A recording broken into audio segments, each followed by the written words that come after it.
My husband pleaded, "Wear a dress." I wore jeans. They wouldn't let me in. He ate dinner without me. The Uber driver was making small talk about the weather, but I couldn't focus on anything except the tightness in my chest. I looked down at my outfit. Dark jeans, expensive ones, the kind that looked polished. A cream silk blouse, a tailored black blazer, heels. I looked nice, professional, put together, just not formal. And Nathan had been very, very clear about formal. Wear a dress, Julia. A formal dress? This dinner is important. He'd said it 6 times over the past week, each time with increasing urgency, like I was a child who couldn't follow simple instructions. The problem was, I wasn't a child. I was his wife of 10 years. And I was tired of being told what to wear. "Here we are," the driver said, pulling up to Montclair. "Fancy place." "Yeah," I managed. "Thanks." I stepped out onto the sidewalk and immediately felt underdressed. Montclair wasn't just fancy. It was Chicago's premier 3 Michelin star restaurant. The kind of place where reservations required 3 months' notice, and a dinner for 2 cost more than my monthly grocery budget. The kind of place where they had a dress code. A dress code Nathan had reminded me about. Repeatedly. I watched a couple walk past me into the restaurant. The woman wore a floor-length emerald gown. The man, a perfectly tailored tuxedo. They looked like they were going to the opera, not dinner. My confidence, which had felt solid when I'd left our Lincoln Park apartment 40 minutes ago, started to crack. Just turn around. Go home. Change. Come back. But I'd already come this far. And more than that, I was tired of giving in. It hadn't always been like this. 7 years ago, Nathan loved that I was different. That I wore paint-stained jeans to gallery openings. That I'd show up to his work events in vintage blazers and boots, while other wives wore Chanel. "You're authentic," he used to say, kissing my forehead. "Everyone else is trying so hard. You just ... are." But then, 3 years ago, Nathan had gotten promoted. Senior Vice President at Whitmore Capital Group. Big title, bigger salary, new circle of colleagues who wore Swiss watches and summered in the Hamptons. And slowly, incrementally, Nathan changed. First it was gentle suggestions. Maybe wear the black dress tonight instead of jeans. Then it was requests. The partners' wives all dress up. It would mean a lot if you did too. Then it was expectations. "Julia, you can't wear that. What will people think?" And finally, it was demands. "I'm not asking. I'm telling you. Wear the dress." Somewhere along the way, my husband had stopped seeing me as Julia, graphic designer, artist, woman he married on. Started seeing me as Julia Morrison, SVP's wife, reflection of his status, part of his professional image, and I'd gone along with it. For a while. Because marriage was compromise, right? Because picking battles was mature. Because maybe he was right and I was being stubborn about something that didn't really matter. Except it did matter. It mattered that he criticized my freelance career, calling it a hobby even though I made $65,000 a year. It mattered that he'd stopped asking about my work and started critiquing my outfits. It mattered that he'd become someone who cared more about appearances than authenticity. It mattered that I'd started to feel like a doll he could dress up and parade around. So tonight, when I'd stood in our closet staring at the collection of formal dresses Nathan had bought me over the past 2 years, dresses I never would have chosen for myself, I made a decision. I chose jeans, not to punish him, not to embarrass him, but because I needed to remember who I was. I took a breath and walked toward the entrance. The exterior of Montclair was understated elegance, black awning, gold lettering, a doorman in white gloves who nodded as I approached. Inside, the hostess stand was marble and mahogany. A man in his 40s stood behind it, perfectly groomed in a black suit. His name tag said, "Antoine." "Good evening," he said with a professional smile. "Do you have a reservation?" "Yes, Morrison. Party of 8. My husband Nathan Morrison should already be here." I knew he was here. He'd texted me an hour ago. Left the office. Getting there early to coordinate with the partners. "See you at 7. Please tell me you're wearing a dress." I hadn't responded. Antoine scanned his reservation list, then looked up at me. His expression shifted slightly, professional courtesy, giving way to something apologetic. Ah yes, the Morrison party. They're seated. He paused. Madame, I must inform you that Montclair has a strict dress code.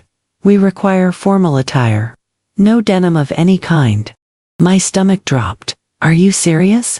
I'm very sorry. House policy. It's printed on our website and confirmation emails. These are nice jeans.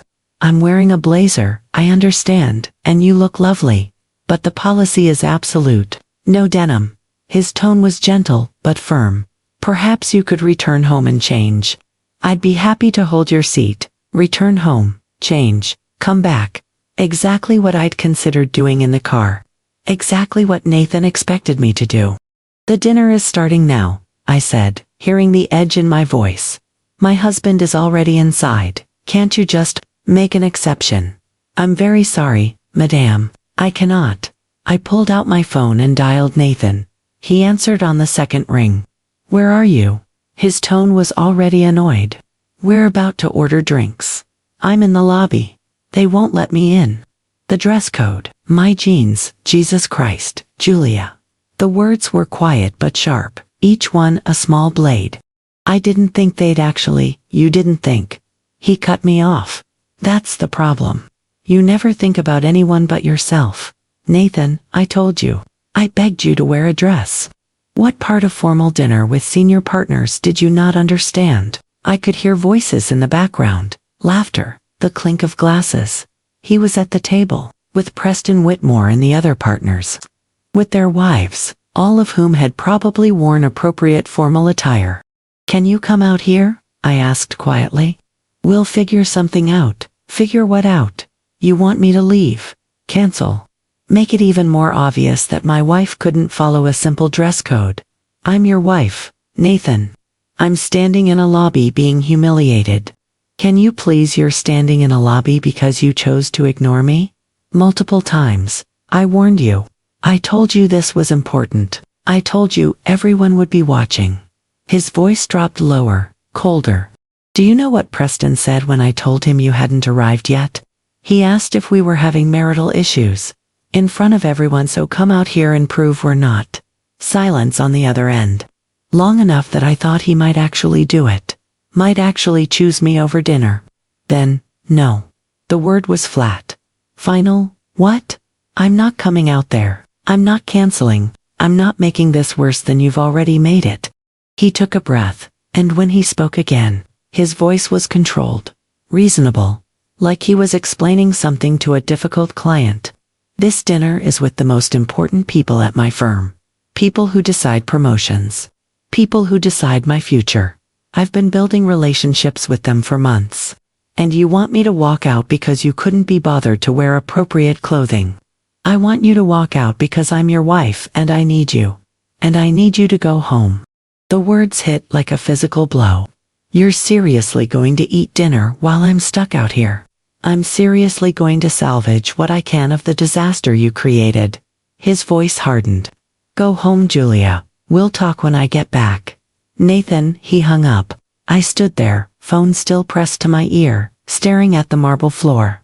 Behind me, the door opened. Another couple entered, the woman in a black cocktail dress, diamonds at her throat.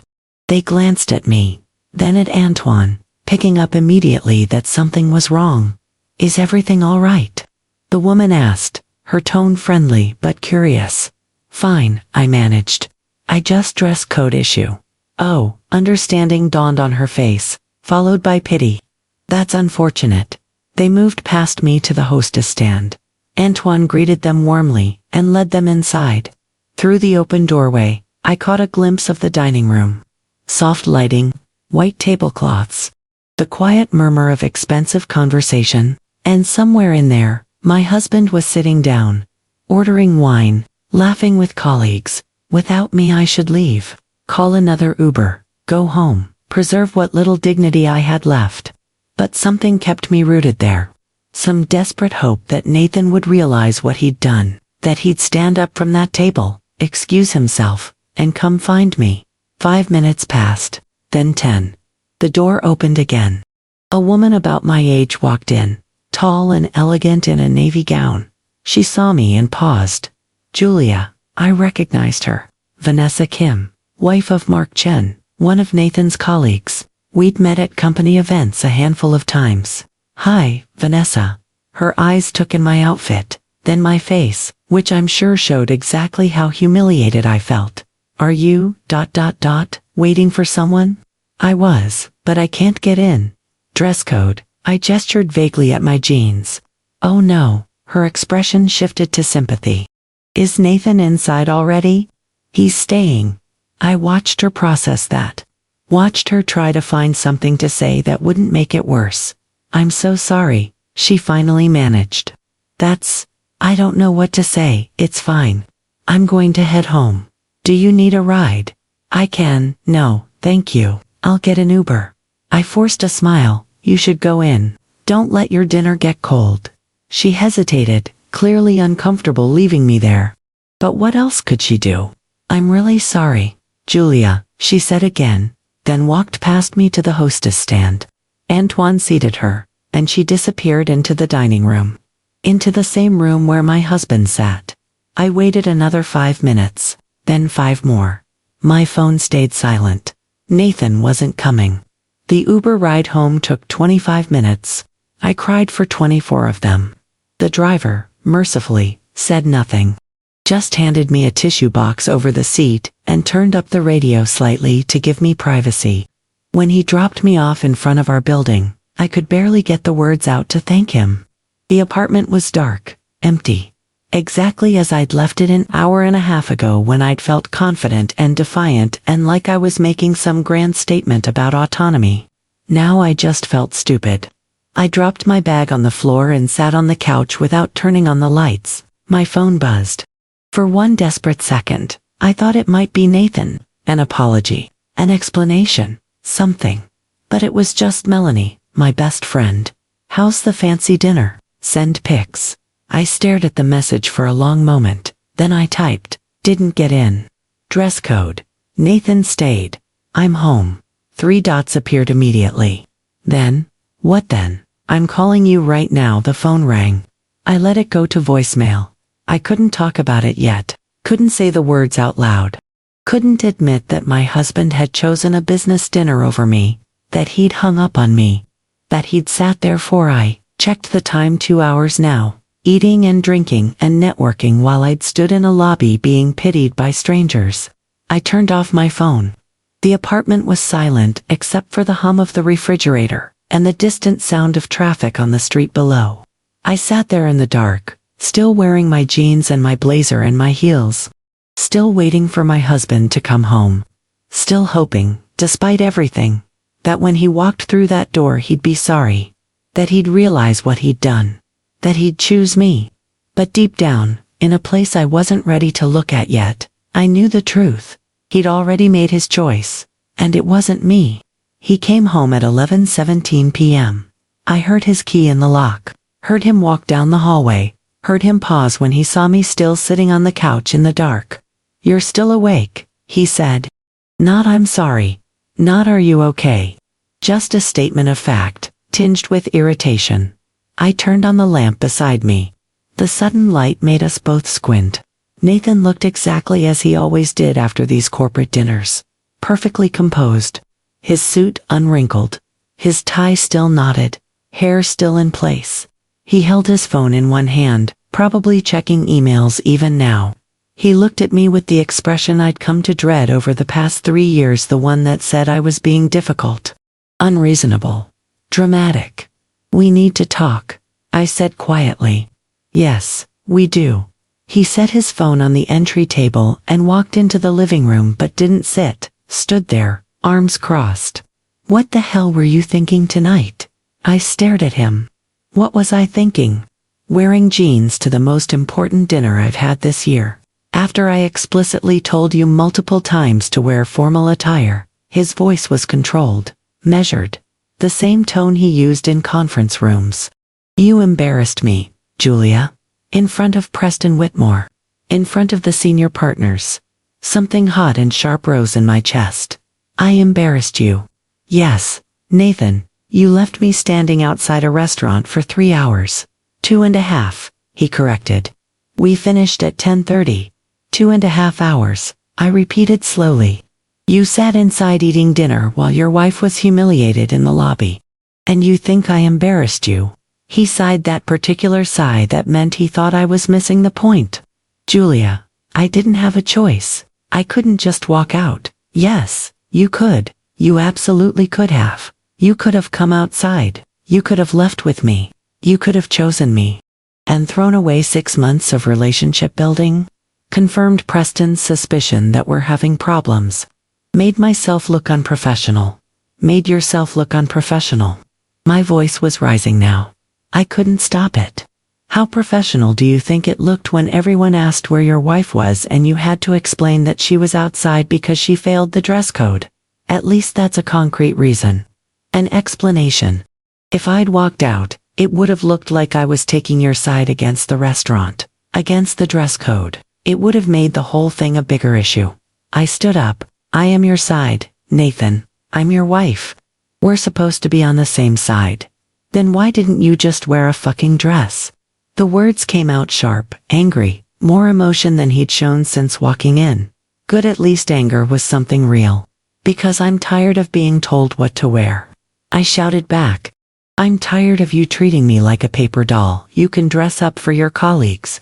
I'm tired of being an accessory to your career instead of your partner. That's not what I'm doing. Yes, it is. For 3 years, Nathan, 3 years of you criticizing everything I wear, everything I say, everything I do that doesn't fit your image of the perfect corporate wife. I'm a graphic designer, not a trophy. I never said you were a trophy. You didn't have to say it. You show it. Every time you introduce me to your colleagues and then immediately steer the conversation away when someone asks about my work. Every time you tell me my freelancing is a hobby. Every time you buy me dresses I never asked for and then get angry when I don't wear them. Nathan's jaw tightened. I buy you dresses because the ones you choose aren't appropriate. Appropriate for what? For your world. For your colleagues. I'm not living for their approval. Nathan, I'm living for mine. Well, that's very clear, he said coldly. You made that abundantly clear tonight when you showed up in jeans despite knowing how important this dinner was. It was a dinner. Just dinner. It wasn't life or death. It was my career. It was 3 hours of your career. 3 hours where you could have chosen your wife over impressing people who don't actually care about you. He stepped closer, and something in his expression made my stomach drop. It was the look he got in negotiations. Cold, calculated, ready to deliver the killing blow. You want to know the truth, Julia. The real reason I didn't come outside. Yes, because I was ashamed.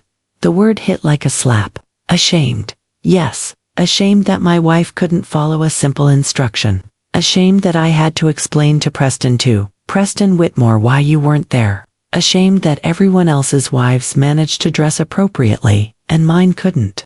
Tears burned behind my eyes. You were ashamed of me. I was ashamed of your choice. There's a difference. No, Nathan, there isn't. He turned away, ran a hand through his perfectly styled hair, the first crack in his composure. You don't understand. You've never understood. In my world, perception matters. Who you're married to matters. How your wife presents herself matters. It's not fair, maybe, but it's reality. So, I'm just supposed to conform. Become whoever you need me to be. I'm supposed to be able to trust that when I ask you to do something important, something that could affect my promotion, my standing at the firm, you'll actually do it. But I can't trust you. Tonight proved that. Good, I shouted. Don't trust me to be your perfect little wife anymore. Don't trust me to dress up and shut up and smile at your colleagues. I'm done performing for you. Then maybe we have a bigger problem than I thought. The room went very quiet. Nathan looked at me, and for a moment I saw something flicker across his face. Regret, maybe, or just exhaustion. Then it was gone. Maybe we do, I said softly. He walked to the bar cart, poured himself 2 fingers of whiskey, drank it in one swallow. Poured another. You know what the real problem is, he said, his back still to me. We're not equals anymore. I felt something cold settle in my chest. What? He turned around, met my eyes. We're not equals. When we got married, we were You were working at that design firm downtown.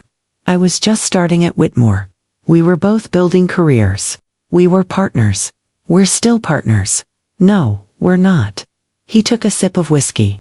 I'm senior vice president of a major private equity firm. I make over $500,000 a year. I manage billion-dollar portfolios. I sit in boardrooms with people who shape the Chicago economy, and I'm what? Chopped liver. You're a freelance graphic designer who works from our couch in sweatpants and makes $65,000 a year making logos for small businesses. The contempt in his voice was devastating. So that's what this is about, I said quietly.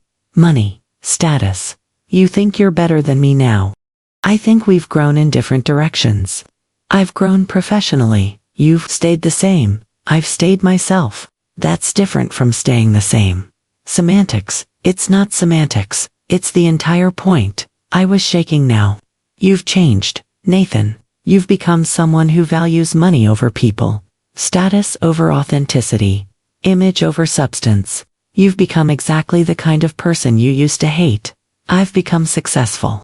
That's what you mean. I've become the kind of person who can afford this apartment, who can give you a comfortable life, who can what? Buy me dresses I don't want.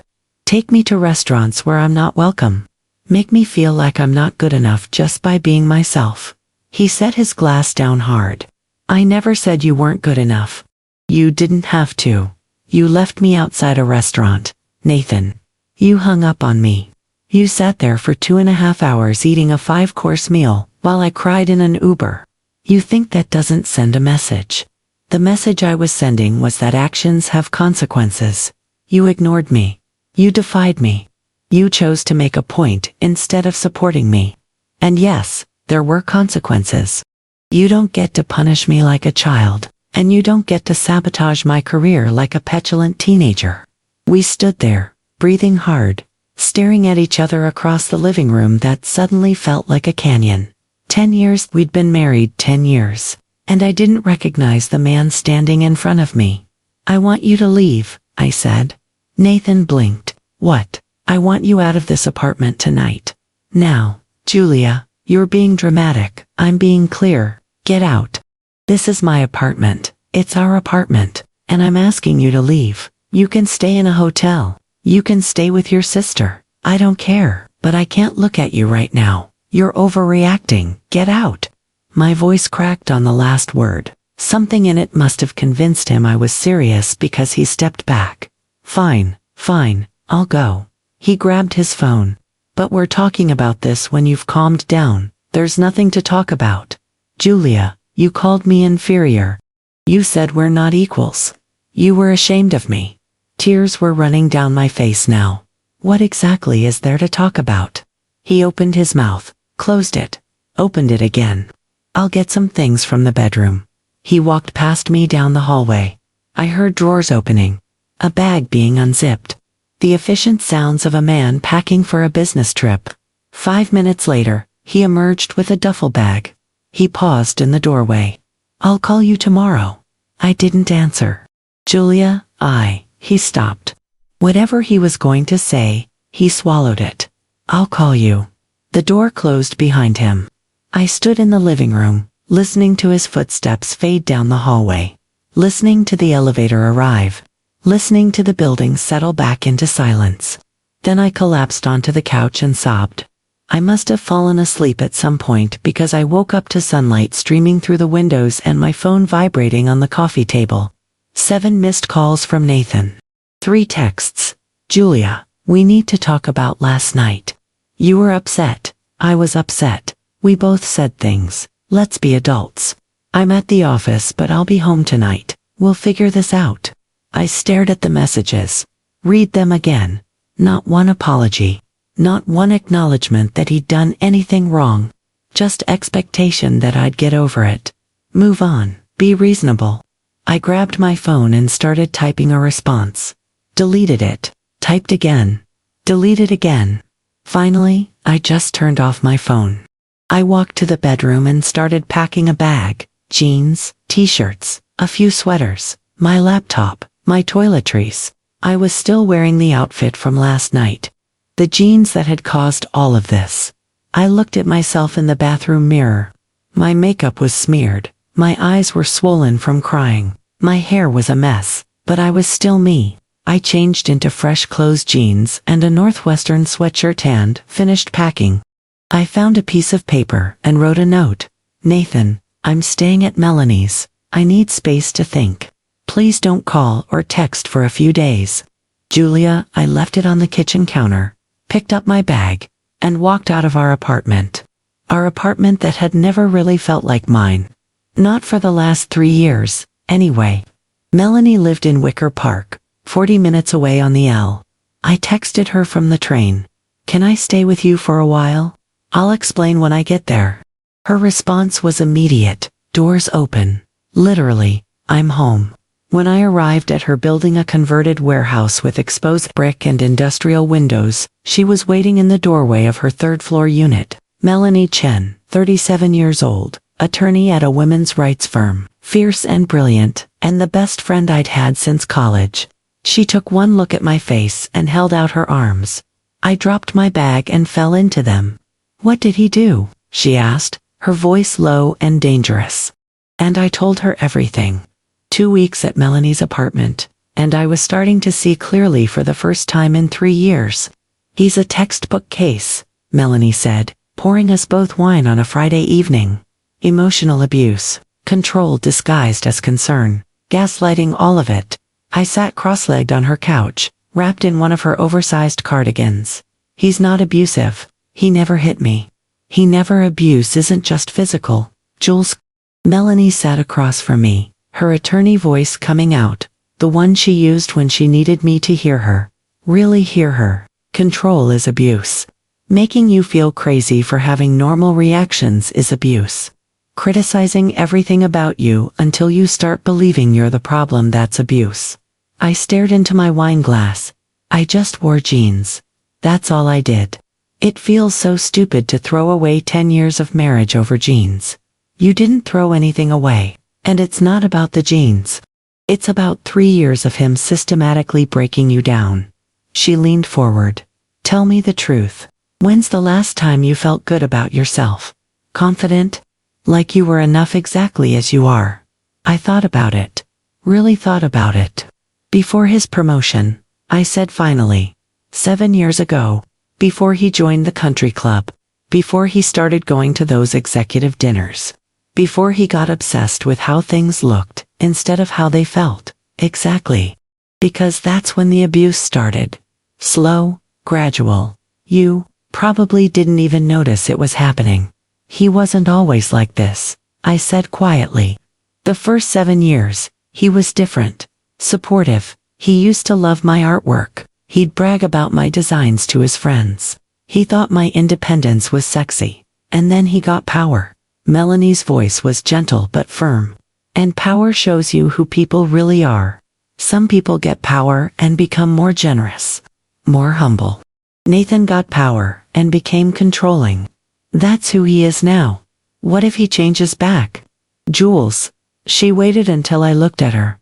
Do you really think he's going to change? I wanted to say yes. Wanted to believe that the man I married was still in there somewhere. That this was temporary. A phase, something we could work through. But the truth sat heavy in my chest. No, I whispered. No, I don't. Nathan's texts had been coming steadily since I'd left. Day 1, Julia, this is ridiculous. Come home so we can talk like adults.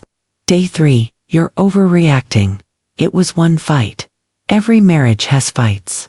Day 5, I've been patient, but this is getting absurd. How long are you going to punish me? Day 7, I talked to my therapist. She said you're displaying avoidant attachment behaviors. Classic fear of intimacy. But I'm willing to work through it if you are. That one had made Melanie laugh so hard she spilled her coffee. He talked to his therapist. She'd said, no, he didn't. He Googled why is my wife mad at me and found some pop psychology article. This is Manipulation 101, Day 9, I miss you. I know I made mistakes. Can we please just talk? Day 11. Fine, don't respond. But you're throwing away 10 years because you're too stubborn to have a conversation. That's on you. Day 14 today. I spoke to a marriage counselor. She has availability next week. I think we should go together. I'm willing to do the work if you are. I showed Melanie the latest message. Notice how every text is either blaming you or positioning himself as the reasonable one who's trying to fix things, she said. He's not actually apologizing. He's not taking responsibility. He's just trying different tactics to get you back. Maybe he really does want to change. Then let him change. Let him go to therapy. Let him do the work. But you don't have to be there while he figures out if he actually means it. I knew she was right. But 10 years of marriage doesn't just dissolve because your friend tells you to leave. There's history, memories, the life we'd built together, and there was fear. Fear of being alone. Fear of being 40 and divorced and starting over.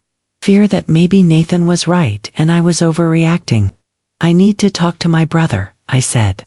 Rob lived in Logan Square in a modest 2-bedroom bungalow he'd bought 5 years ago. He was a union electrician, practical, grounded, the opposite of Nathan in every way. He'd never liked Nathan. Not openly hostile, just ...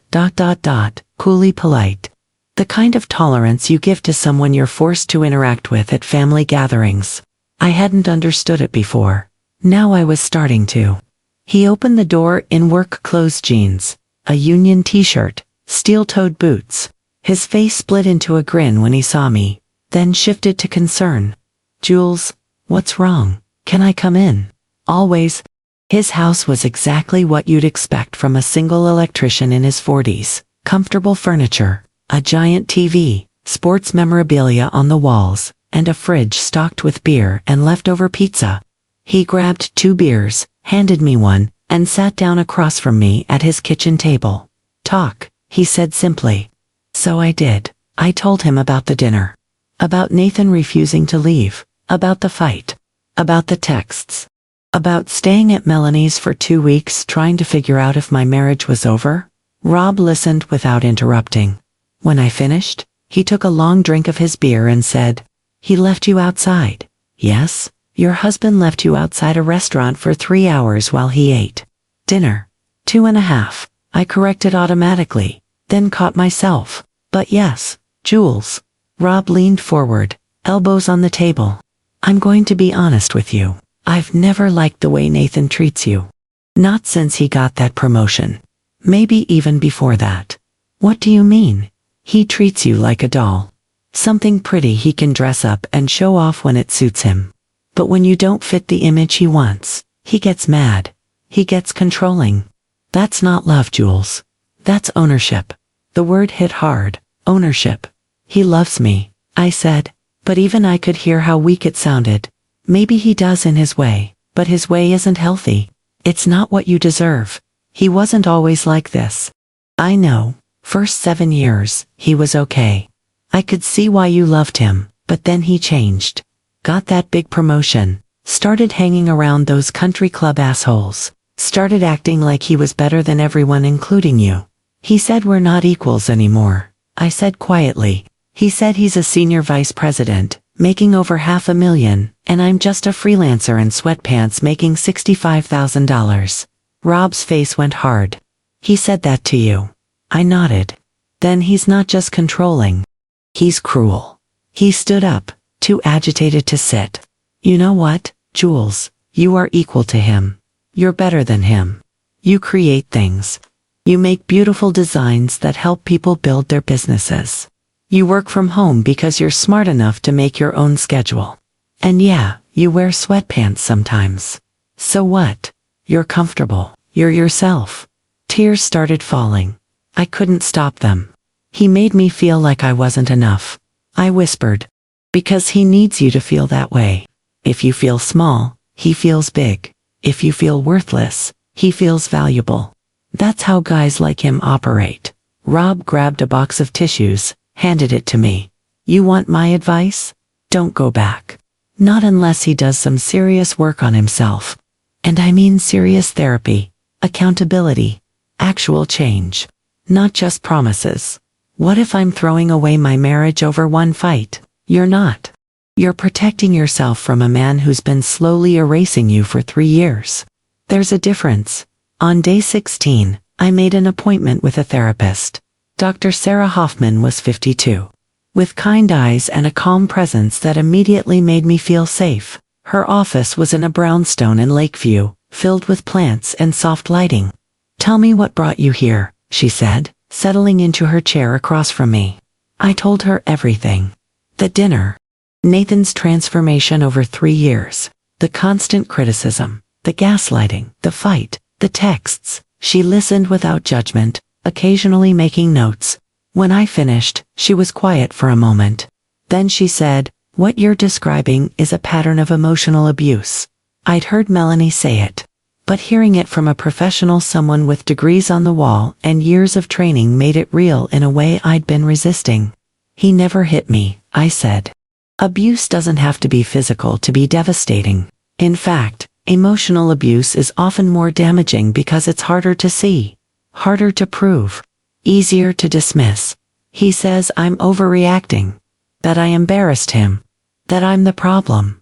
That's called gaslighting, making you question your own reality, making you think your normal reactions to his abnormal behavior are somehow wrong. She leaned forward slightly. "Julia, you wore jeans to a restaurant. That's a clothing choice. His response was to abandon you, refuse to leave with you, and then blame you for his career problems. That response is disproportionate. That's control. He says he's willing to go to counseling. Do you believe him?" I thought about his texts, the cycle of them. Apologetic, then angry, then manipulative, then apologetic again. I don't know. Let me ask you this. Does Nathan think he has a problem? Or does he think you have a problem that he's generously willing to help you fix? The question landed like a stone in water, ripples spreading. "He thinks I have a problem," I said slowly. "He told me his therapist said I have avoidant attachment issues. He said I'm overreacting. He said if I would just be more supportive of his career, everything would be fine. Then he won't change." Not really. Because change requires acknowledging you have something to change. If he thinks the problem is you, then all he'll do in therapy is try to fix you. Make you more compliant. More willing to shrink yourself. So what do I do? That's not for me to decide. But I'll tell you this. You can't love someone into changing. You can't sacrifice enough of yourself to make them whole. And you can't set yourself on fire to keep someone else warm. That night, back at Melanie's, I finally responded to Nathan's texts. "I'll go to counseling with you, but I'm also going to individual therapy, and I need you to go to individual therapy too. Not couples counseling. Individual. We both need to work on ourselves separately before we can work on us together." His response came 5 minutes later. "That seems excessive. Why can't we just do couples counseling?" "Because couples counseling doesn't work when there's abuse." 3 dots appeared. Disappeared. Appeared again. Abuse. "Julia, that's a very serious accusation. I've never abused you. I've never laid a hand on you. Abuse isn't just physical. This is Melanie talking, isn't it? She's always had it out for me. She's poisoning you against me." I stared at the text. Saw exactly what Dr. Hoffman had warned me about. Deflection. Blame. Anything to avoid taking responsibility. This is me talking, Nathan. Me finally seeing clearly. If you want to save this marriage, you'll go to individual therapy. That's non-negotiable. Fine, I'll find someone. But this is getting ridiculous. Julia, I asked you to wear a dress. That's all this is about, a dress. I didn't respond to that, because he was right. It was about a dress, but it was also about so much more. It was about 3 years of slowly losing myself, of becoming smaller and quieter and less me, of performing for his colleagues and his bosses and his image of what a wife should be. It was about standing outside a restaurant, humiliated, while the man who promised to love and honor me ate dinner 50 feet away. It was about him calling me inferior, saying we weren't equals, treating me like property instead of a partner. A dress was just fabric. But what it represented, control, Contempt, cruelty, disguised as care, that was everything. I looked at Melanie, who was working on her laptop at the dining table, her reading glasses sliding down her nose. I don't think I can go back, I said. She looked up. None. I don't think he'll change, and I don't think I can live like that anymore. She closed her laptop. What do you need? A divorce lawyer. I know someone excellent.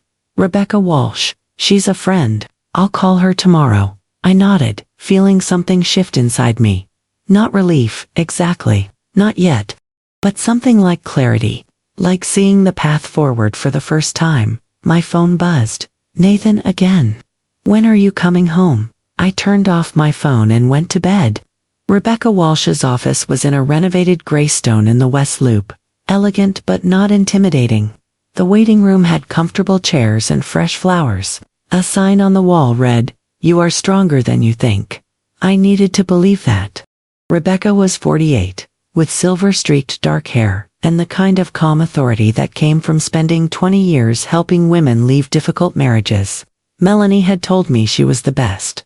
"Julia," she said, extending her hand. "Melanie's told me a bit about your situation. Why don't you walk me through it?" I did. For the third time in 2 weeks, I told the story.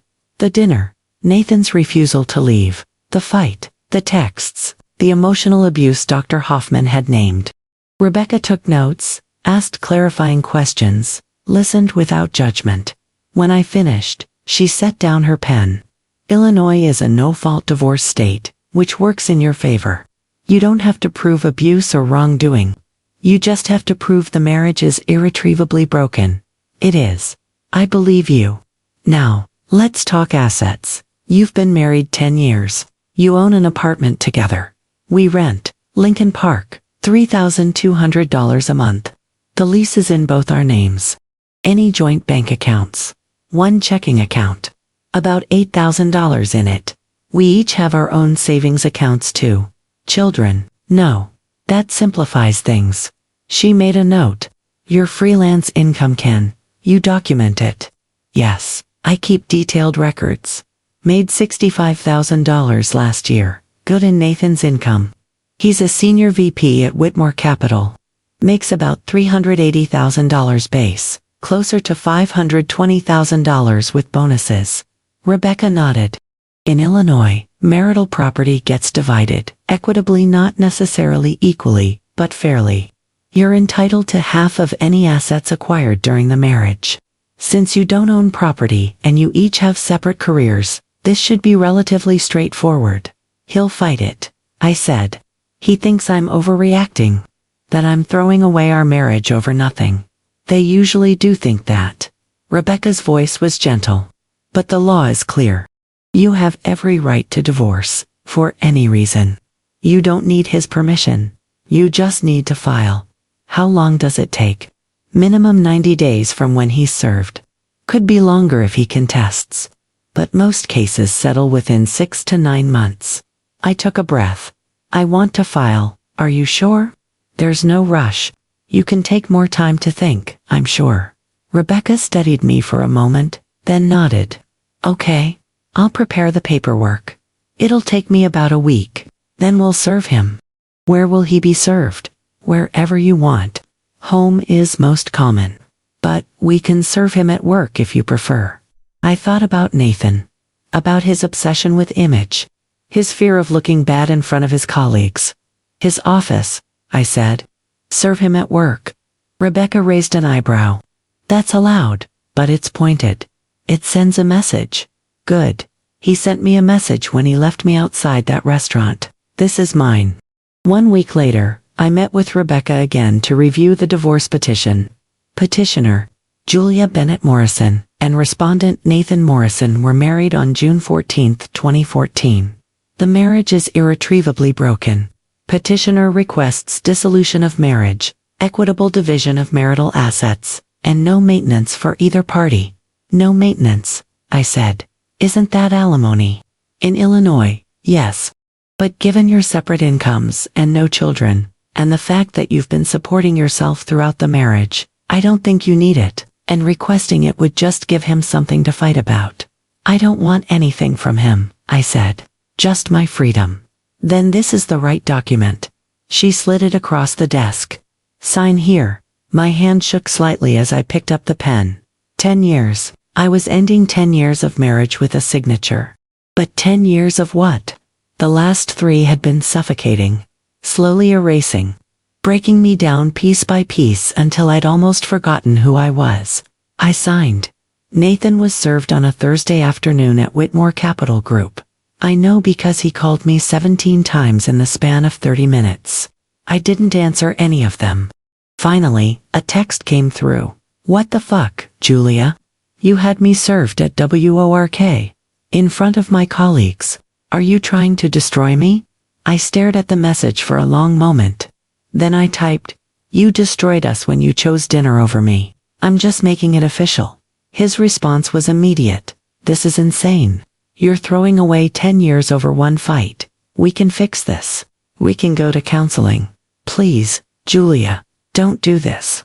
I already did. I'll fight this. You won't get anything. I'll make sure of it. I don't want anything from you, Nathan, just a divorce. You're making the biggest mistake of your life.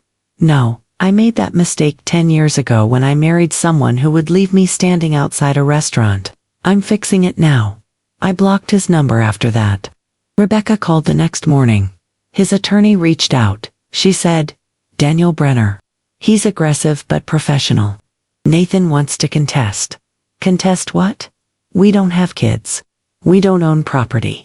What is there to contest? He's claiming you abandoned the marriage, that you left without provocation. He wants more than 50% of the joint assets as compensation. I laughed, actually laughed. He left me outside a restaurant and I abandoned him. That's what he's arguing. We'll respond with your documented evidence, the texts, Dr. Hoffman's notes, witness testimony if needed. He doesn't have a case, but he's going to make noise. Let him. 3 days later, Vanessa Kim called me. I almost didn't answer. We'd only met a handful of times, and our last interaction had been her witnessing my humiliation outside Montclair. But curiosity won out. Julia, hi, I hope it's okay that I'm calling. I got your number from the company directory. It's fine. What's up? She hesitated. I heard about the divorce. Word travels fast at Whitmore. And I wanted to reach out because, Well, I thought you should know what people are saying. My stomach tightened. What are they saying? That Nathan screwed up. Badly.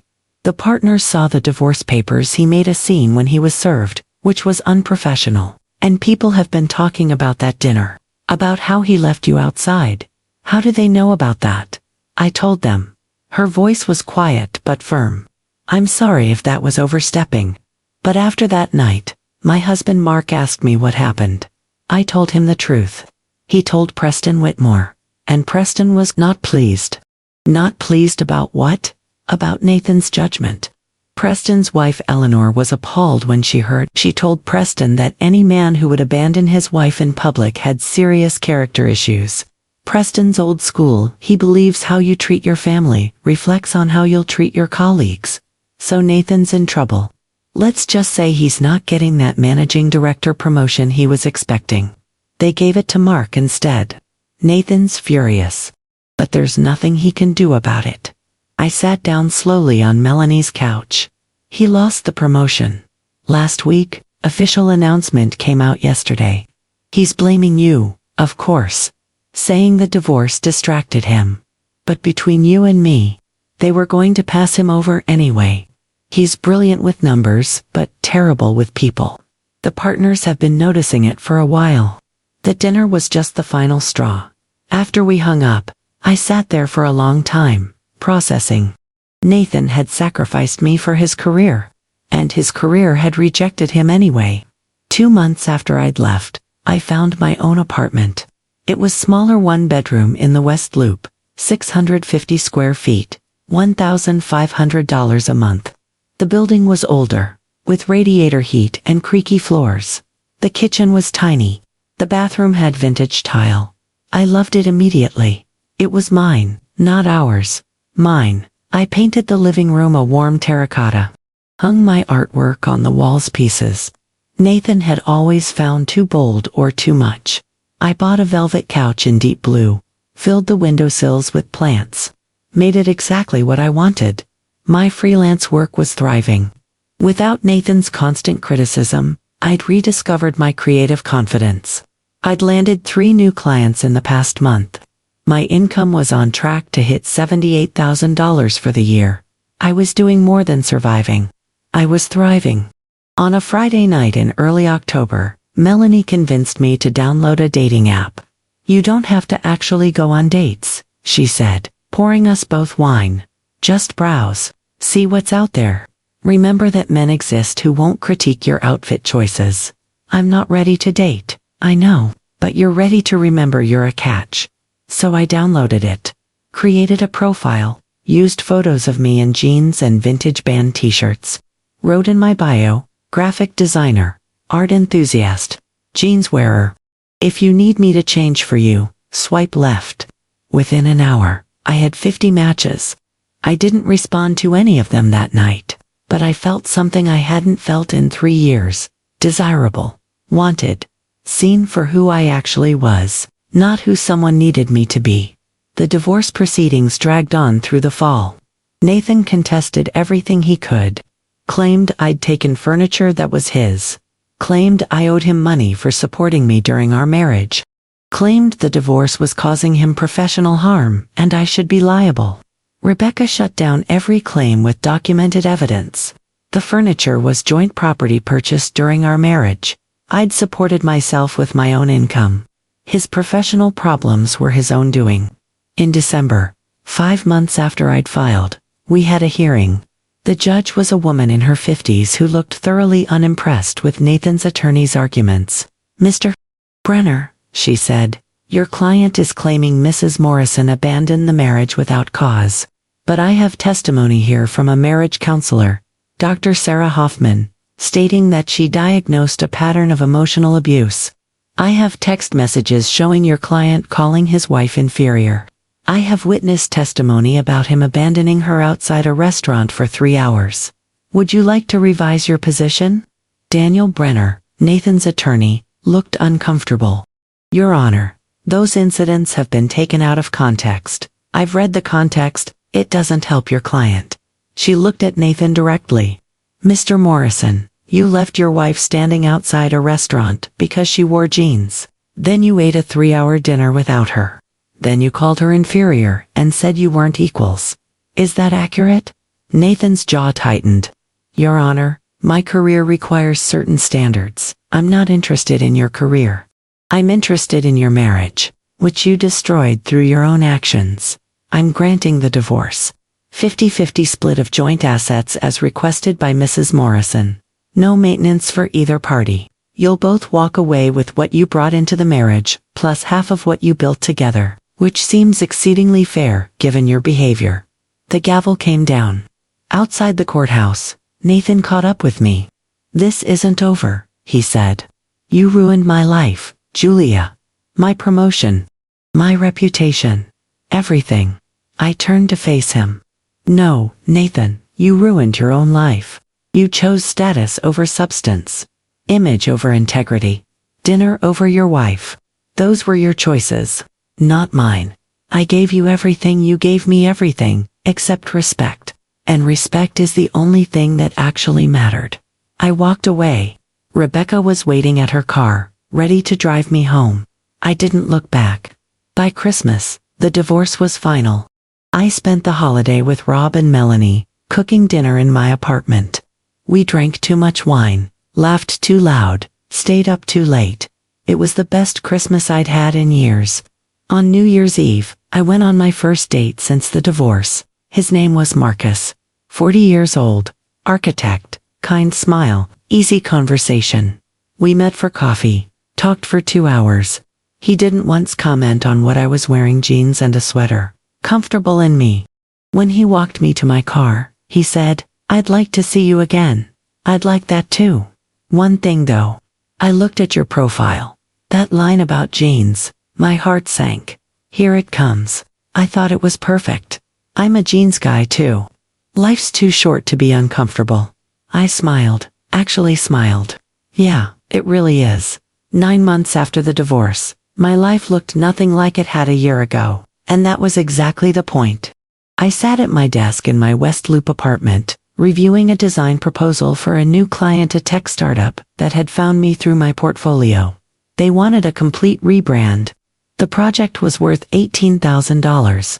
A year ago, Nathan would have called it a hobby project. Now it was just Thursday. My phone buzzed. "Marcus, dinner tonight. I'll cook. You bring wine and your terrible taste in music." I smiled. "My taste in music is impeccable. You just have no appreciation for 90s indie rock." That's what people with terrible taste always say. 7 p.m. Perfect. Marcus and I had been dating for 7 months. He was everything Nathan wasn't. Secure, supportive, comfortable in his own skin. He was an architect who worked on affordable housing projects. He thought my freelance career was impressive. He'd never once criticized what I wore. Last week, he'd met Rob. They'd spent 2 hours talking about the Bears and home renovation projects. When Marcus left, Rob had pulled me aside and said, "That one's a keeper." I thought so too. I heard about Nathan occasionally. Through Vanessa, mostly, who'd become a real friend over the past year. He was still at Whitmore Capital, but he'd been passed over for promotion twice more. Eventually, he'd taken a lateral move to a smaller private equity firm. Less prestigious. Lower salary though, still substantial by normal standards. But it wasn't about the money. It was about what he'd lost. His reputation had taken hits he couldn't recover from. The divorce, the dinner incident, the professional scene he'd made when served with papers.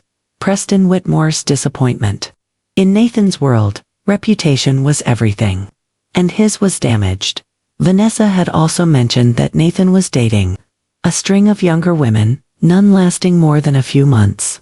The pattern was always the same: initial charm, then criticism, then control. Eventually they'd leave. He got a DUI last month. Vanessa had told me over coffee in September. Rear-ended someone at a stoplight. No one was hurt, but it's on his record now. The partners aren't happy. I'd felt a pang of something. Not quite sympathy. Maybe just sadness for who he used to be. For who we both used to be. "Is he getting help?" I'd asked. "I don't think so. He keeps saying he's fine. That everyone else is the problem." That sounded about right. By November, my freelance income for the year had hit $95,000. The best year I'd ever had. And I'd done it entirely on my own terms, in my own way, wearing whatever I wanted. I celebrated by buying myself a new winter coat, camel-colored wool, perfectly tailored. Not because anyone told me to, just because I loved it. Marcus took me to dinner that night, at a casual Italian place in his neighborhood. No dress code, no judgment. Just good food and easy conversation. "I have something to ask you," he said over dessert. My heart jumped slightly. We'd been together 7 months. I got offered a project in Seattle. 6 months. It's a big deal, sustainable housing development. Exactly the kind of work I want to be doing. He reached across the table, took my hand. "But I don't want to go if it means losing this. Losing us." "You're not losing us," I said immediately. "This is your career. Your dream project. You have to take it. It's 6 months. I know. We'll figure it out. Flights, FaceTime, visits." I squeezed his hand. "I'm not going anywhere." He smiled, relieved. "I was hoping you'd say that. Did you think I'd ask you not to go?" "No, but I wasn't sure. My ex-wife hated when I traveled for work. Said it was selfish. Taking opportunities isn't selfish. It's living your life. And I want you to live yours." I paused. That's what partnership is. Supporting each other's dreams, not limiting them. "Yeah," he said softly. "It really is." The gallery opening was packed. I stood near the entrance of the Vertex Gallery in River North, watching people examine the artwork on the walls. My artwork, 20 pieces, 2 years of work, finally on display. The exhibition was called Reconstruction. Each piece explored themes of identity, transformation, and reclamation. Bold colors, abstract shapes. Some incorporated torn fabric denim, specifically layered and reconstructed into something new. The centerpiece was a large canvas titled The Dress Code. It showed a woman's silhouette, half formed from elegant evening gown fabric, half from denim, the two halves pulling apart to reveal bright, chaotic color underneath. It had sold within the first hour. For $12,000. I was wearing jeans. Dark ones, perfectly tailored. A silk blouse in deep burgundy. A blazer, heels. The same type of outfit I'd worn to Montclair 2 years ago, but now it felt different. Then, it had been defiance. Now, it was just me. Marcus stood beside me, his hand warm in mine. The Seattle project had gone so well, he'd gotten 2 more offers. We'd done long distance for 8 months before he'd moved back to Chicago. Last month, he'd asked me to marry him. I'd said yes. The ring on my finger was simpler single sapphire, my birthstone. He'd chosen it himself. No input from me needed. Because he knew me. Really knew me. Your work is incredible, he said, squeezing my hand. I'm so proud of you. Thank you for being here. Where else would I be? Rob was there too, standing by the bar with Melanie. Both of them looking uncomfortable in the art gallery setting, but supportive anyway. Rob had bought one of my pieces, a smaller abstract called Breaking Free. He'd told me he didn't understand it, but he liked it, and that was enough. The gallery owner, Claudia, approached with a smile. Julia, there's someone asking about commissioning a piece. Corporate office downtown. Are you interested? Absolutely. Let me talk to them. As Claudia led me across the room, I saw him, Nathan. He was standing near the back, looking at the dress code. He wore a suit, nice but not as expensive as the ones he used to wear. His face looked older, tired. There were lines around his eyes that hadn't been there 2 years ago. He saw me at the same time. Our eyes met. For a moment neither of us moved. Then he walked toward me. Slowly, like he wasn't sure he should. Julia, he said. Hi, Nathan. I kept my voice neutral, polite. I didn't know you'd be here. I mean, obviously you're here. It's your show. I just didn't know. He was rambling. Nervous. A colleague mentioned it. The exhibit. I thought I'd check it out. I didn't realize. ... It's fine. It's a public gallery. He nodded, looked around, saw Marcus watching us from across the room. Saw the ring on my finger. You're engaged, he said. I am. Congratulations. I mean that. Really. Thank you. An awkward silence stretched between us. Finally, Nathan gestured at the walls. Your work. It's really good. I always knew you were talented, but this is impressive. Thank you. I saw the dress code. That's about... He stopped. That's about us, isn't it? It's about a lot of things. He nodded slowly. I deserve that. He took a breath. Julia, I've been wanting to say this for a while. I'm sorry. For everything. The dinner, how I treated you, what I said.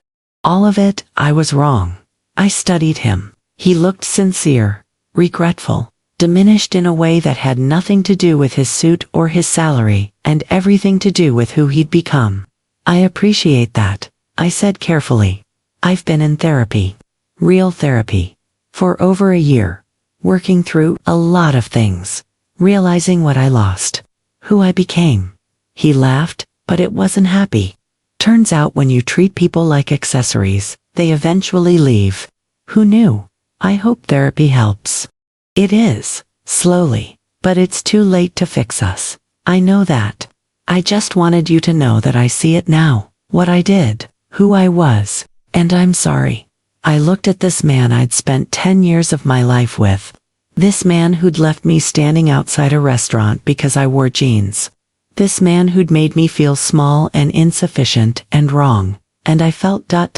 nothing, no anger, no hurt, no lingering attachment, just a kind of peaceful closure. I forgive you, I said, and I meant it. You do, yes. Not because you deserve it, but because I deserve peace, and holding on to anger doesn't serve me anymore. He nodded, tears actually forming in his eyes. You look happy. Really happy. I am that guy. He gestured toward Marcus. He's good to you. He's wonderful. He treats me like a partner, an equal. He supports my work. He never once asked me to change. Good. That's good. That's what you deserve. Nathan wiped his eyes. I should go. I just wanted to see your work. To say what I needed to say. Congratulations on all of this, Julia. You earned it. Thank you. He started to walk away, then turned back. For what it's worth, the jeans look great. I smiled slightly. They always did. He left. I watched him go, this ghost from my past, and felt only gratitude that he was exactly that past. Marcus appeared at my side. You okay? I'm perfect. I leaned into him. He apologized. How'd that feel? Like closure. Like the end of a chapter I've already moved on from. Good. He kissed my temple. Because your future is looking pretty bright. I looked around the gallery. At my artwork on the walls. At the red sold dots appearing on piece after piece. At Rob and Melanie laughing by the bar. At the life I'd built from the ashes of my marriage. Yeah, I said softly. It really is. 2 years ago, my husband begged me to wear a dress. I wore jeans. They wouldn't let me in. He ate dinner without me. That night, standing outside Montclair in the cold March air, humiliated and alone while my husband sat 50 feet away eating a $300 meal, I thought my world was ending. I thought I'd destroyed my marriage over a piece of clothing. Over stubbornness. Over pride. Everyone said I should have just worn the dress. Just compromised. Just been the supportive wife. But here's what they didn't understand. It was never about the jeans. It was about a man who loved the idea of me more than the reality of me. Who wanted a wife who would shrink and polish and perform. Who would dress up, shut up, and look pretty while he climbed the corporate ladder. A man who valued how I looked more than who I was.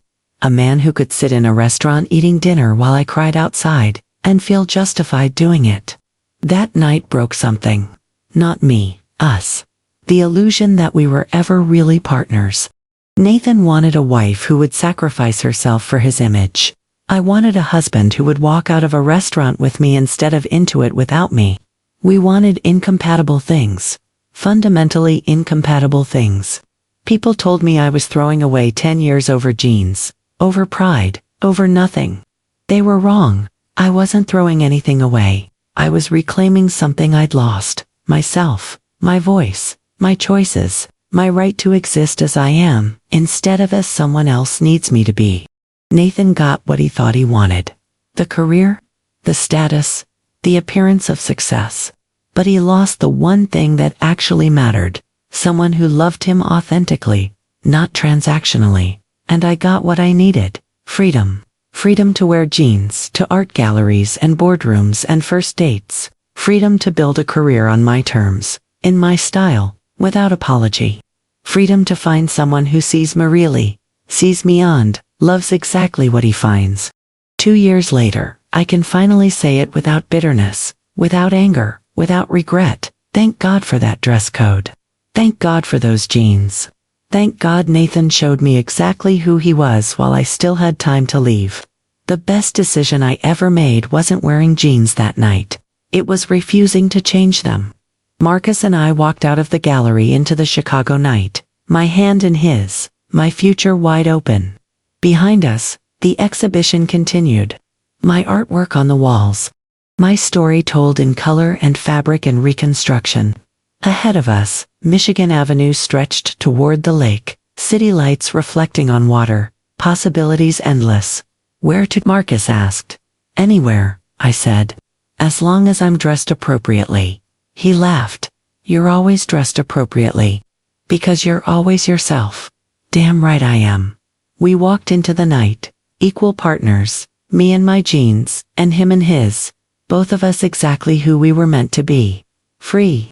If Julia's story moved you, if you've ever been controlled by someone who claimed to love you.